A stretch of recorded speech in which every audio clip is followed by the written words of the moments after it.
Class 9th। अब हमारा अगला टॉपिक है वाष्पन की गुप्त ऊष्मा। जैसे अभी हमने संगलन की गुप्त ऊष्मा पढ़ा था, सेम वही आपका वाष्पन की गुप्त ऊष्मा भी होती है। अब वाष्पन की गुप्त ऊष्मा को समझने से पहले आपको वाष्पन के विषय में पता होना चाहिए।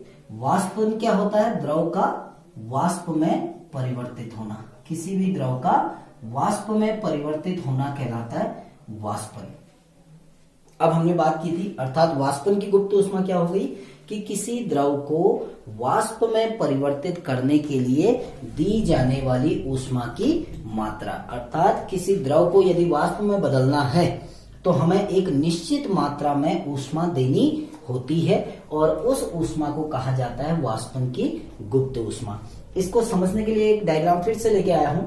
हमने एक बीकर लिया, इस बीकर में पानी रख दिया और इस पानी के तापमान के मापन के लिए हमने एक उपकरण लगाया, जिस उपकरण का नाम हम देते हैं तापमापी। यानी एक हमने टेम्परेचर को मेजर करने के लिए, तापमान के मापन करने के लिए हमने एक उपकरण लगाया और एक स्प्रिट लैंप की सहायता से हम इस पानी को गर्म करते हैं।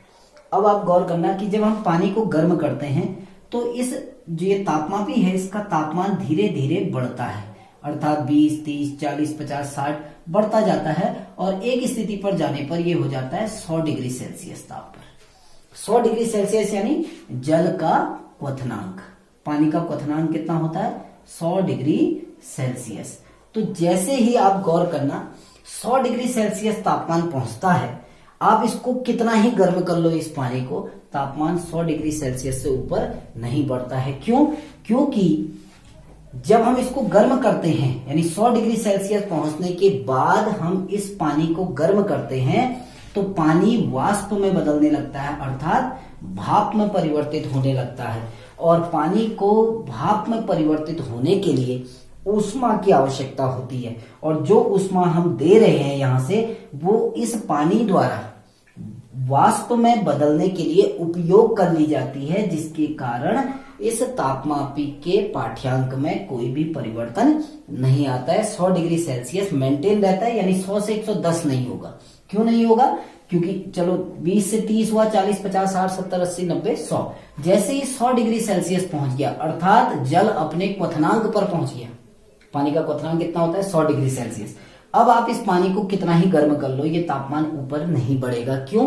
क्योंकि इस स्थिति में इस जल को दी जाने वाली ऊष्मा इस जल को भाप में बदलने के लिए प्रयोग कर ली जाती है और ये जो ऊष्मा पानी को भाप में बदलने के लिए प्रयोग की जा रही है, इसी ऊष्मा को हम कहते हैं वाष्पन की गुप्त ऊष्मा। अर्थात हमने द्रव को वाष्प में बदला तो कहां पर? उसके क्वथनांक पर। वहां गलनांक में लेते थे, यहां हम क्वथनांक पर लेते हैं। यानी किसी द्रव को उसके क्वथनांक पर वाष्प में बदलने के लिए दी जाने वाली ऊष्मा की आवश्यक मात्रा कहलाती है वाष्पन की गुप्त ऊष्मा।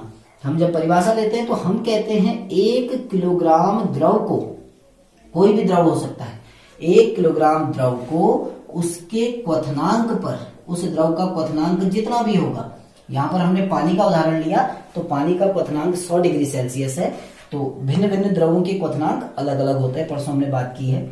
तो 1 किलोग्राम द्रव को उसके क्वथनांक पर वाष्प में या गैस में बदलने के लिए जितनी भी ऊष्मा दी जाती है वो ऊष्मा कहलाती है वाष्पन की गुप्त ऊष्मा। जैसे उदाहरण के लिए, यदि हम 1 किलोग्राम पानी को 100 डिग्री सेल्सियस पर वाष्प में बदलते हैं तो हमें 22.4 गुणा 10 की घात 5 जूल ऊर्जा देनी पड़ती है। यदि हमने 1 किलोग्राम पानी लिया और उसको वाष्प में बदलना है कितने ताप पर? 100 डिग्री सेल्सियस ताप पर, तो हमें कितनी ऊर्जा देनी पड़ेगी? 22.4 गुणा 10 की घात 5 जूल ऊर्जा देनी पड़ेगी। ये जो ऊर्जा है ये कहलाती है वाष्पन की गुप्त ऊष्मा।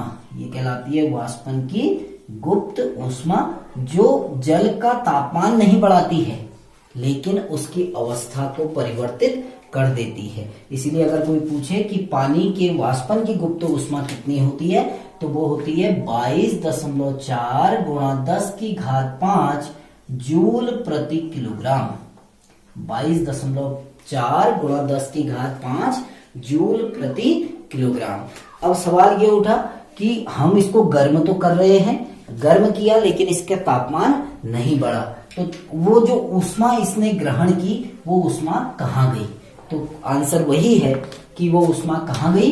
वो ऊष्मा पानी के कणों के बीच का जो आकर्षण बल है, क्योंकि हमें पता है पदार्थ के कण एक दूसरे को आकर्षित करते हैं, तो ये भी पानी का कण है और ये भी पानी का कण है, तो इनके बीच में एक आकर्षण बल कार्य करेगा। उस आकर्षण बल को तोड़ने में ये इस ऊष्मा का प्रयोग कर लिया जाता है। यानी पानी 1 किलोग्राम यदि पानी है, जल है, तो उसके कणों के बीच के आकर्षण बल को तोड़ने में कितनी ऊर्जा चाहिए? 22.4 गुणा 10 की घात 5 जूल। इतनी ऊर्जा आवश्यक होती है पानी के कणों के बीच के आकर्षण बल को तोड़ने के लिए। इसीलिए जब पानी को गर्म किया जाता है या वाष्प में बदला जाता है तो उसका तापमान 100 डिग्री सेल्सियस तक बढ़ता है, लेकिन उसके ऊपर नहीं बढ़ेगा जब तक उसमें पानी उपस्थित होगा। ठीक, तो आशा है ये समझ में आ गया होगा। जहां पर समझ में नहीं आएगा आप पूछ सकते हैं। Thank you.